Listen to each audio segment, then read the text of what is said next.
Welcome everybody, you're tuning into Review Friday, and today we're going to be talking about misconceptions around marketing, and he's going to be talking through the 5 ways that he's used to grow profitable businesses across the West Midlands and the UK. So Andy, what's been coming up in sessions this week? Yeah, I mean, not so much coaching this week.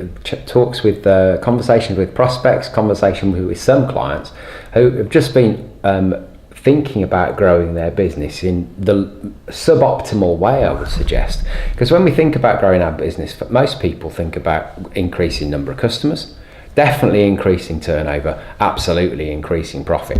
Now the thing is, those are all results, and if we look at the 5 ways, actually we cause customers by generating leads, that's our marketing efficiency, and secondly converting them, that's our sales effectiveness.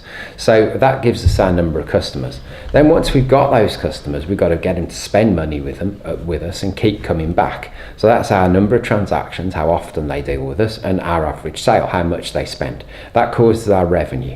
And then our margins cause our profit. So we've got the 5 things in blue that are the 5 things we can influence. Now, when I talk about this at a seminar and ask people where they want to go first, everybody pretty much goes to number of leads. They think about marketing first. But if you think about that, really, marketing is the only thing that is external to your business. You own your sales process already. It's your responsibility to get people to come back and shop with you more often. It's your responsibility to get people and come back and spend more money with you and to generate good margins.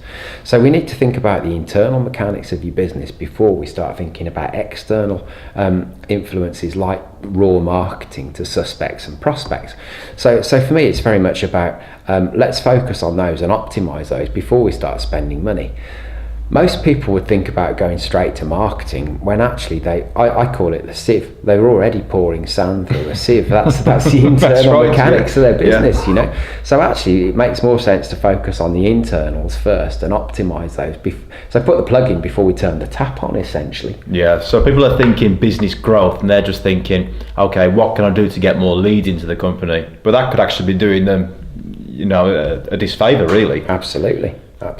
Now marketing in its purest form is communication and education. So of course we can do that to our existing customers.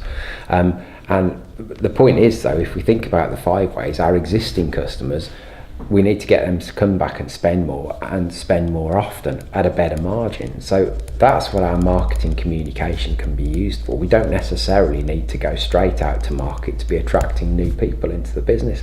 In fact, you know, all the guys that I've spoken with this week have talked about wanting to go marketing first, but when we've looked at their numbers, actually they're already leaving a lot of money and a lot of opportunities on the table. So for me, we've got to go back to the internal mechanics first.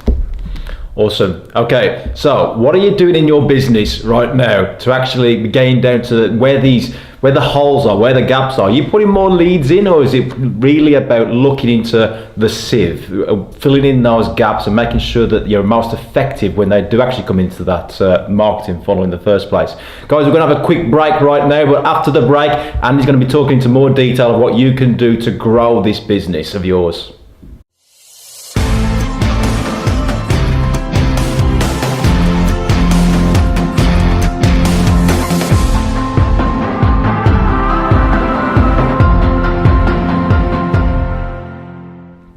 Welcome back. Okay, so straight back into it then. We're talking about marketing, we're talking about filling the gaps in your business before we actually start to put the leads in there, which leads to a more profitable business. So Andy, take it away.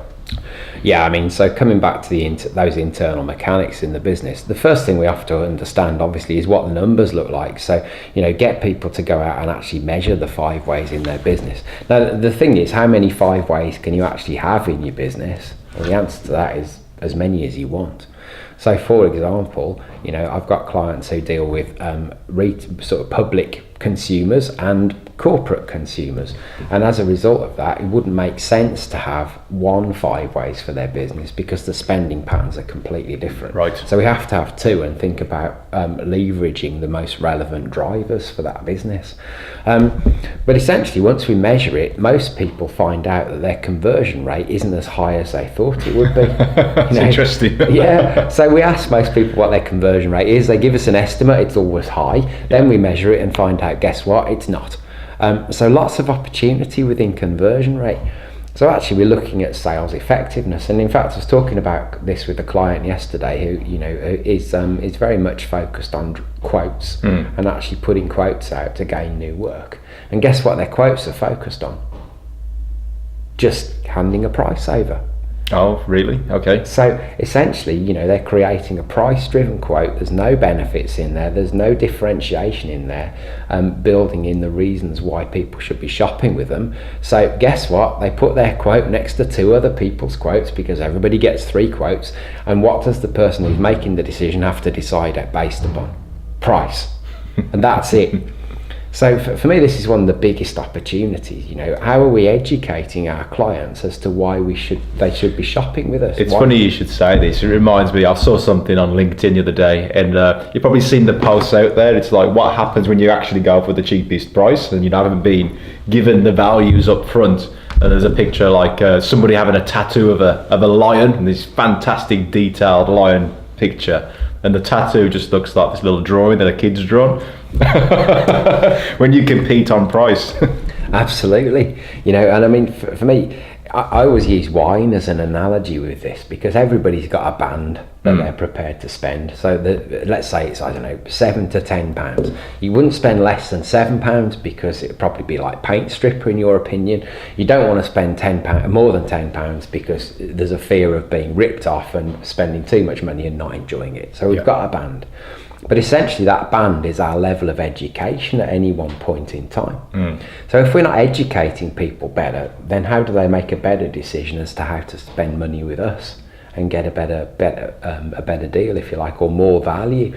Because if you think about it, how often have you actually thought about going and buying something, set yourself a budget, gone and done the research and spent more than you originally intended? That's right. Most of the time, and most of us would do that. And the difference between our original budget and what we actually spend is education. So why is it that we're not educating our prospects better to actually allow them to make a better decision? Whose responsibility is that? It's fascinating that you go on about this because a lot of the stuff we see out there about business growth is all talking about generating more leads, but really that's just it's not even the tip of the iceberg, is it? It's not what it's about really when you're talking about growing a business. We need to be talking about these 5 ways. Yeah, I mean, certainly it comes into the mix, but it doesn't need to come straight into the mix because what we find in the majority of cases is, we can significantly increase both the turnover and the profit of the business without actually touching marketing to people who don't already know about us. And, in all the hundreds of businesses that I've worked with since 2007, it would be, I can't think of one where we've had to switch on marketing to actually grow the business significantly. Yeah. But the opportunities are, let's go and educate our customers better. So yes, it's about marketing, but marketing in its purest form is communication and education. So what are we doing to educate people better? Awesome. Okay, guys. This is the 5 ways. This is the model that Andy has used with companies since when? 2007. 2007 to grow businesses. This stuff works, doesn't it? I mean, this isn't just used in your company. This is what is used in multiple around the world. Absolutely. It's working in every industry. So something I hear quite often is, well, that won't work in my business. Yeah, I've heard that too once or twice. It does. Yeah, and until they come back 3 months later and saying, okay, maybe it does. Look, the stuff that Andy's talking about here, this is how to grow the business. It's not just about getting those leads into that funnel. It's about actually working it way down, working from the profit, filling in the gaps. So Andy, thanks for that. Really educational. Okay, guys, I hope you enjoyed the Friday review. Tune in on Monday for Mindset Monday. Catch you soon.